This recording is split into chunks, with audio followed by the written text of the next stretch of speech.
Welcome to the Climate Justice Revival worship service. We are so glad we have entered and come into this place of rejoicing. This morning, we are doing things a little differently. We are joining congregations all over the country for a time of renewal and recommitment at the intersection of the climate crisis and the deep justice commitments of our congregations. Together, we can move past systems and cultures of extraction to usher in a new era with love and justice at the center. We protect what we love.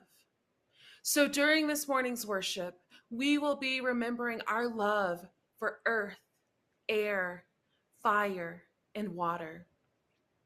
We will be tapping into our love for people, especially those first and foremost impacted by climate disruption.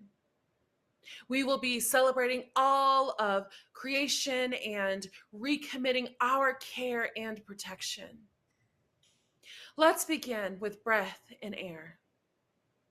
First, I invite you to just notice your breathing, however easy or labored it might be.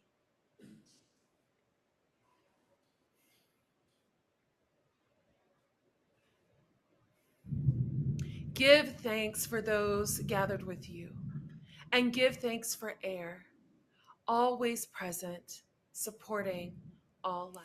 Genevieve will light our chalice this morning.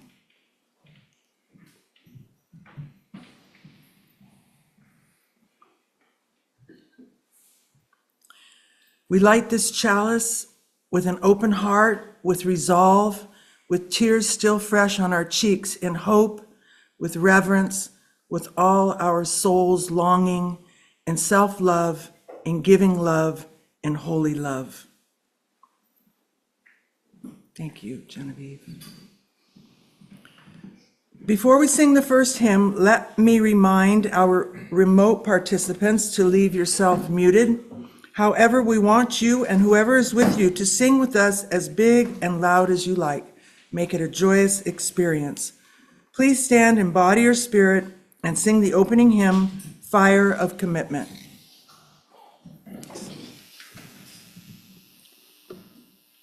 Fire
Good morning.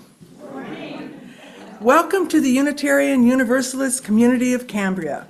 We are glad you have joined us today. Our UUCC sanctuary sits on land that the Salinan and Chumash indigenous peoples historically inhabited. We honor their contribution to this region and give thanks for the opportunity to gather in faith on their unceded territory. Let us respect their legacy and protect their history as we occupy this sacred space. As Unitarian Universalists, we celebrate religious diversity and welcome all who journey in search of faith and spirituality. The UUCC is a lay-led congregation run by the democratic process. We invite speakers from different religious traditions and spiritual or scientific backgrounds, as well as community leaders, to speak at our pulpit. We encourage presentations covering a variety of topics and areas of interest that connect with the UU 7 principles and 6 values: justice, equity, transformation, pluralism, interdependence, and generosity. Today's service centers around the first principle. We affirm and promote the inherent worth and dignity of every person, and the 7th principle. We affirm and promote respect for the interdependent web of all existence of which we are all a part. My name is Catherine Lekich, and I am your worship associate for this morning's service. I would like to extend a special welcome to today's guests and visitors. We're glad you joined us this morning. If you wish, please raise your hand if you would like to introduce yourself or your guest. Hello. Okay, let's go in the front. My name's Eric. Eric's my son. There you go. All right. Nice. Yes, and you? Yeah, please. I'm Ani Barker, my husband David Barker. We're from Chalice UU in the Thousand Oaks area of Southern California. Very nice. Thank you. This is a beautiful town. Thank you. Thanks for being here with us all today. If you're not on the mailing list, please visit the UUC Cambria website at uuccambria.org so that we may keep you informed about all our activities. Members and friends, please check out what's happening, the e-blast sent to you every week. This is a great way to keep up to date with our latest news. If you wish to see this or any of the past Zoom services, the recordings can be found on the UUC website or on Facebook. So again, good morning and welcome to everyone. The affirmation is both a recognition of the nature of this community as well as a promise to which we aspire. Let us now recite the UUCC affirmation. Love is the spirit of this church, and service is its prayer. This is our great covenant, to dwell together in peace, to seek the truth and freedom, and to help one another. We set aside this time for brief announcements that will be of interest to our community and friends. Please be succinct when announcing upcoming events or updates. If you have an announcement, please raise your hand. When Randy or I call on you, come up to the podium or unmute yourself and speak. Ted.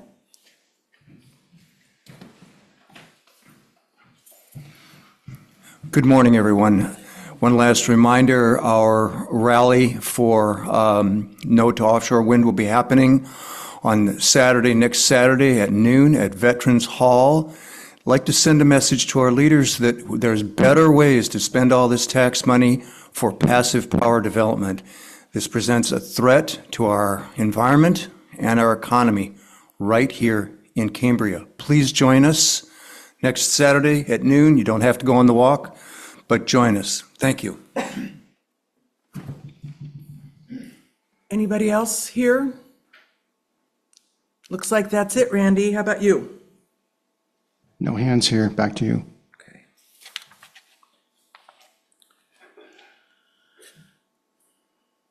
Next week, Jamie Wolf will present Coming Out Isn't Just for the LGBTQ+ community. Joys and Concerns is a time for sharing personal celebrations, sorrows, reflections, or gratitude. This is a time for community building. Please exercise brevity. Thank you. The collective flames of these candles embody all the joys and concerns which may have gone unspoken today, but are also deeply felt in this community. The first reading is a video of a children's storybook called What Do You Do with the Problem? I am so excited to bring you a story by one of my favorite children's authors, Kobi Yamada. The images are by May Bisum. This story is called What Do You Do with a Problem? I don't know how it happened, but one day I had a problem. I didn't want it. I didn't ask for it. I really didn't like having a problem, but it was here. It was here. Why is it here? What does it want? What do you do with a problem? I thought. I wanted it to go away. I shooed it, I scowled at it, I tried ignoring it, but nothing worked. I started to worry about my problem. What if it swallowed me up? What if my problem sneaks up and gets me? What if it gets me? What if it takes away all of my things? I worried a lot. I worried about what would happen. I worried about what could happen. I worried about this, and I worried about that. And the more I worried, the bigger my problem became. I wished it would just disappear. I tried everything I could to hide from it. I even found ways to disguise myself, but it still found me. And the more I avoided my problem, the more I saw it everywhere. I thought about it all the time. I didn't feel good at all. I couldn't take it anymore. This has to stop, I declared. Maybe I was making my problem bigger and scarier than it actually was. After all, my problem hadn't really swallowed me up or attacked me. I realized that I had to face it. So even though I didn't want to, I really didn't want to, even though I was really afraid, I got ready and I tackled my problem. When I got face to face with it, I discovered something. My problem wasn't what I thought it was, and I discovered that it had something beautiful inside. My problem held an opportunity. It was an opportunity for me to learn and grow, to be brave, to do something. It showed me that it was important to look closely because some opportunities only come once. So now I see problems differently. I'm not afraid of them anymore because I know their secret. Every problem has an opportunity for something good. You just have to look for it. And that, my loves, is the end of our story.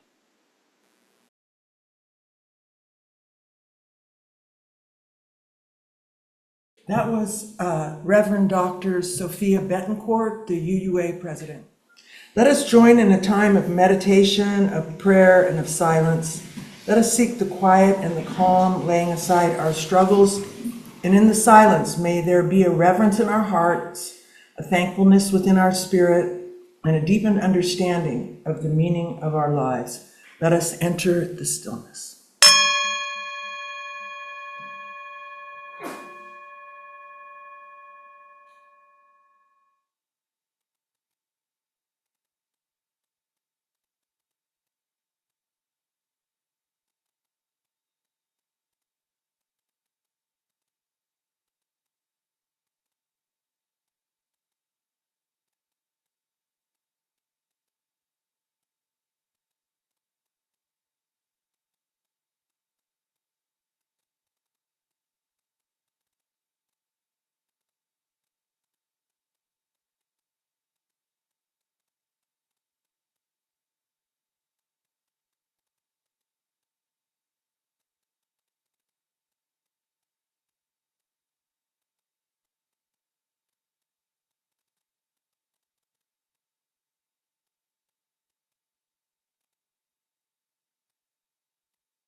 Light shine in, illuminate our inward view.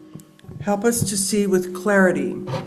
Shine bright so we may join our songs in new sounds that become full symphony. The second reading is an excerpt from the Book of Hope by Jane Goodall and Douglas Abrams, entitled Eco-Grief. Fear, sadness, and anger are all very natural reactions to the reality of what is happening, and any discussion would be incomplete without admitting the horrible harm we have inflicted on the natural world and addressing the real pain and suffering people are feeling as they witness the enormous losses that are occurring. I remember one spring day about 10 years ago, I stood with Inuit elders by the great ice cliff in Greenland and watched as water cascaded down and icebergs calved. The Inuit elders said that they were young. When they were young there, the ice never melted, even in the summer. Yet it was late winter. They were weeping. That was when the reality of climate change hit me viscerally, and I felt pain in my heart for the polar bears as I watched rafts of ice floating where the ice sheet should have been firm and hard. I flew from there to Panama, where I met some of the indigenous people who'd already been moved off their islands because the sea levels were rising from the melting ice and warming water. They'd had to leave because at high tide their homes were endangered. Those two experiences, so close together, made a profound impact on me. It's really important for us to confront our grief and get over our feelings of helplessness and hopelessness. Our very survival depends on it, and it is certainly true, for me anyway, that we can find healing in nature. We must find ways to help people understand that each of us has a role to play, no matter how small.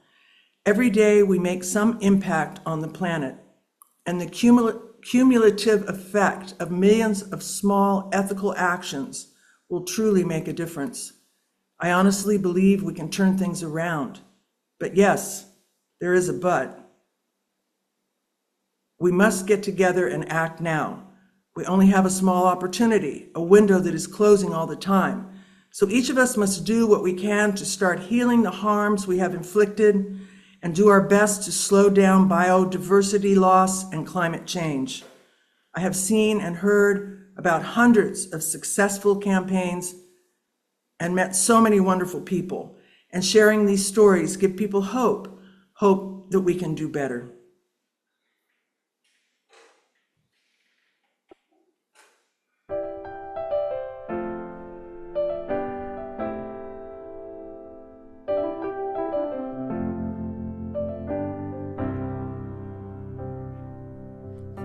There's an eternal sacred circle.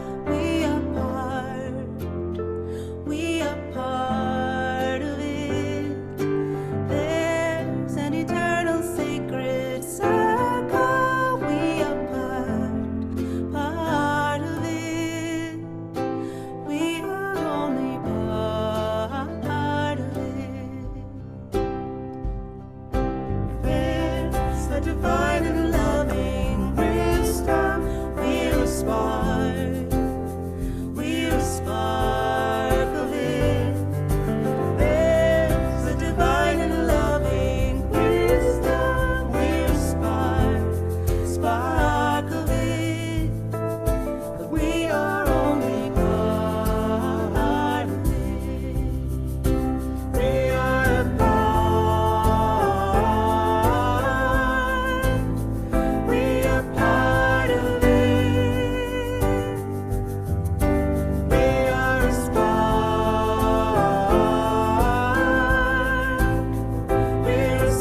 Now is our moment for revival. We're at the heart of it, and we are only part of it.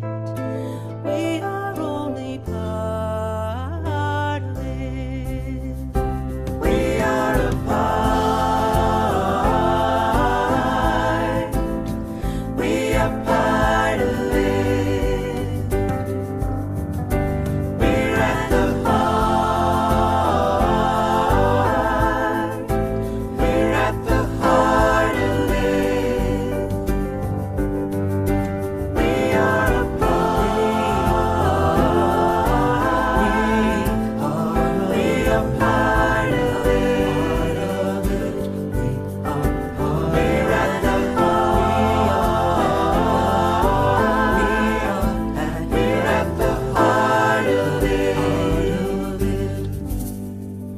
We are only part of it. We are only part of it.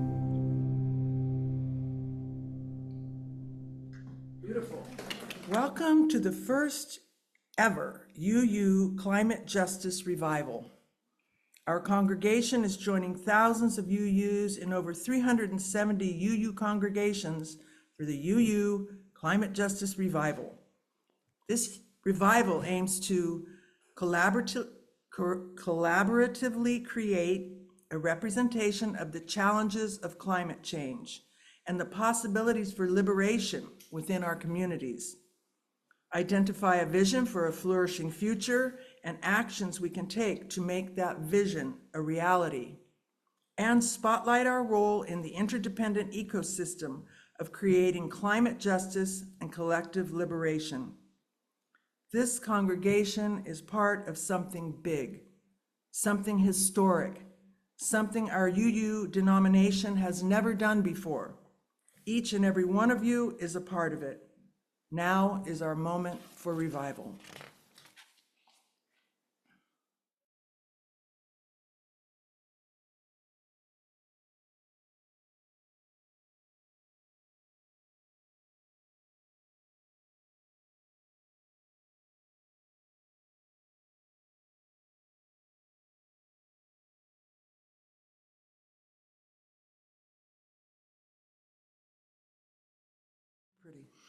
At the First Universalist Church of Minneapolis, Arif Mamdani is the Minister of Membership and Adult Ministries. He offers his reflection on the body of our Creator. Love is at the center. Every justice necessitates climate justice, and climate justice necessitates every justice. These are new stories that we're telling.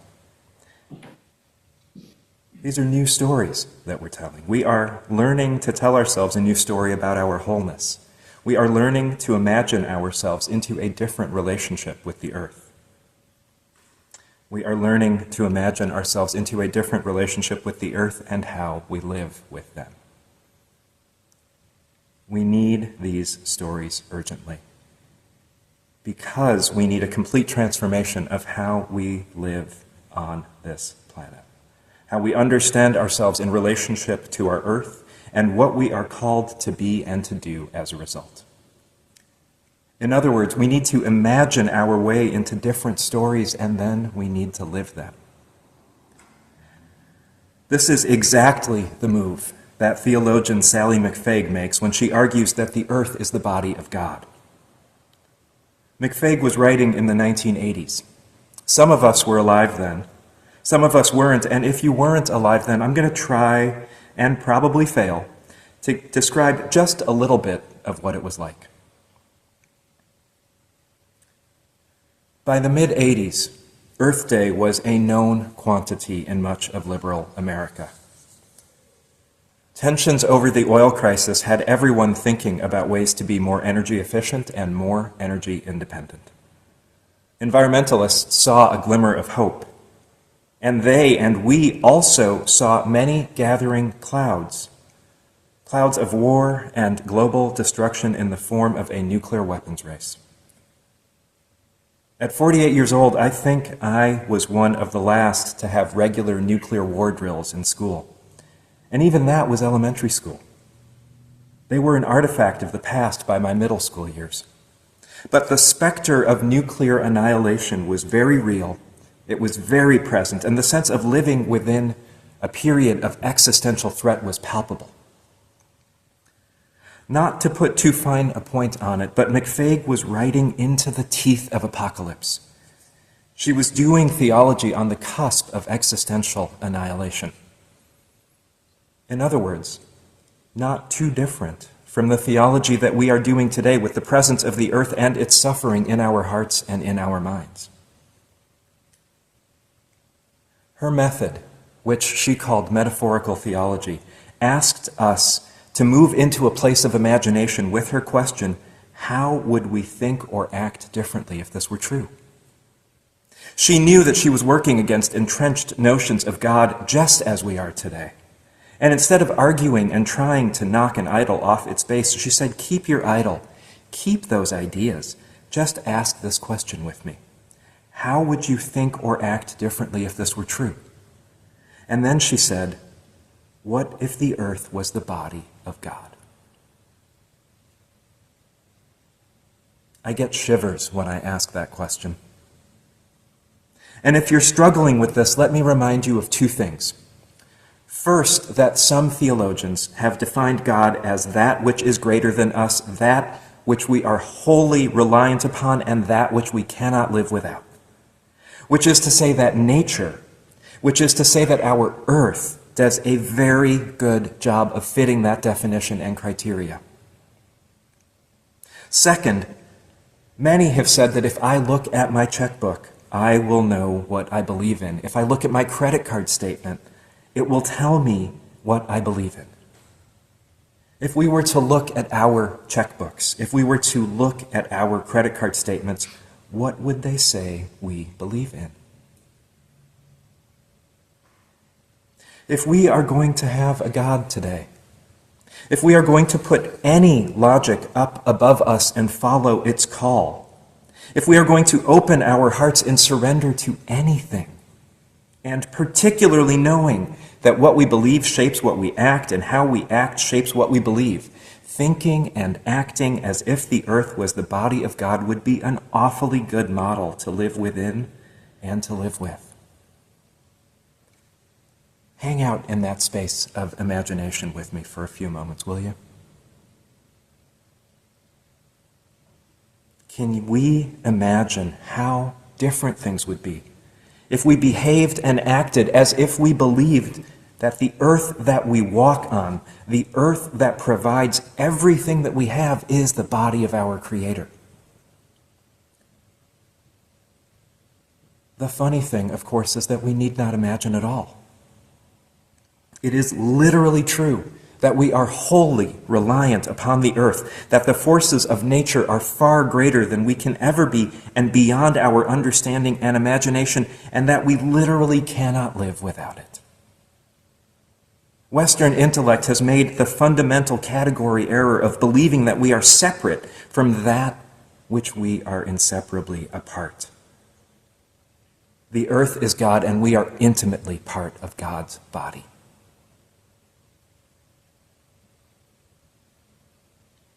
What would we do? What would we not do?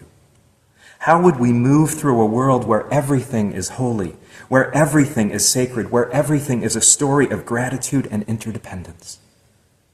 How would we live if we understood that we come here not to make this the site of our efforts, but rather a place to fill our spirits, a place for collective care, a place for healing? One that kindles and replenishes our imagination, one that helps us to recenter in an imagination of what we could be, so that we can go out and live it, and in the process of living it, make the world as it could be. On June 12th, the Tule River Tribe welcomed a family of 7 beavers back to their homelands on the South Fork Tule River watershed in the Tule River Indian Reservation. In partnership with the California Department of Fish and Wildlife, this was the second beaver relocation in the state of California in almost 75 years, and a part of a multi-year beaver reintroduction effort on the Tule River Reservation. The San Luis Obispo Beaver Brigade was invited and honored to witness this historic moment. They are beaver advocates, recognizing the multitude of benefits that beavers provide to an ecosystem. The SLO Beaver Brigade is dedicated to creating the conditions for beavers to thrive. We do so by, 1, supporting the beavers we have currently living in our watersheds. 2, educating our county on the benefits of beavers to our watersheds. 3, leading educational walks out to beaver ponds. Supporting research of beavers and wetlands.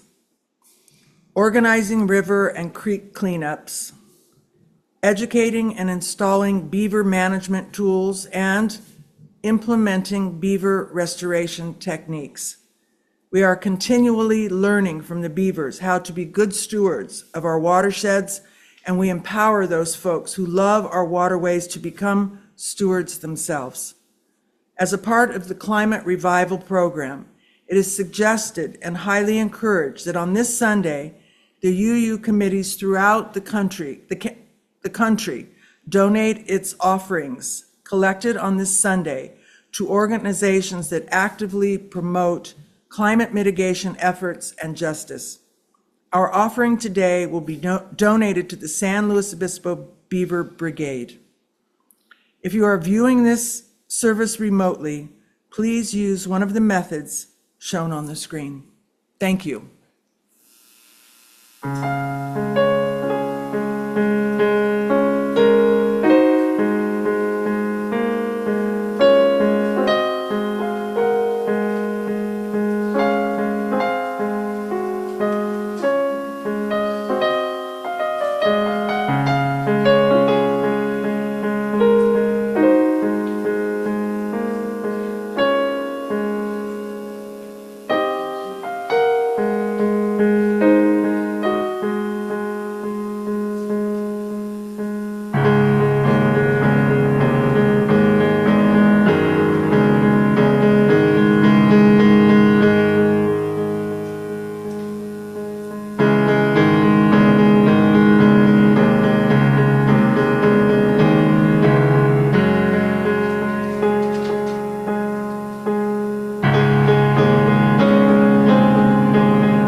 Our thanks for all gifts given and received for the work of this community.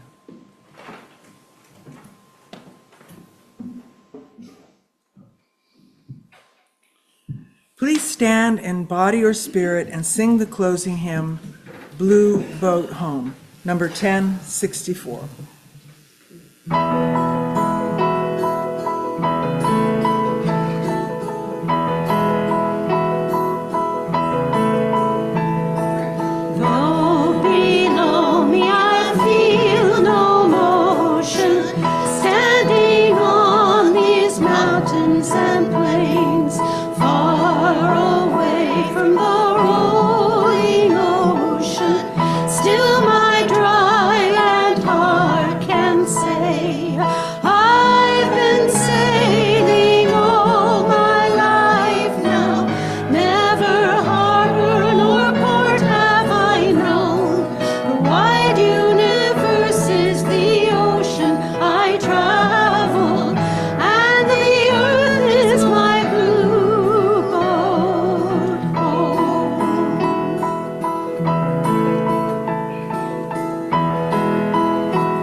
As we prepare to extinguish the chalice, let us recite the valediction.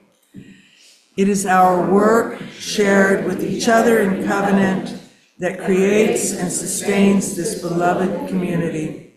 We extinguish this chalice as the light of this faith lives on in us, together in our hearts, minds, bodies, and spirits. Please extinguish your chalice at home now.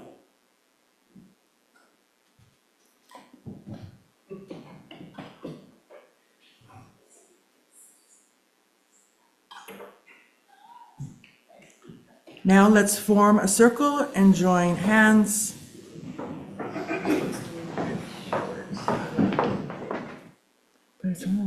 Knowing how quickly the flame of truth may be extinguished, how easily the chalice of fellowship broken, let us be vigilant in faith, keep peace in our hearts, and make care for one another the watchword of our lives together, so our light goes out everywhere into the world.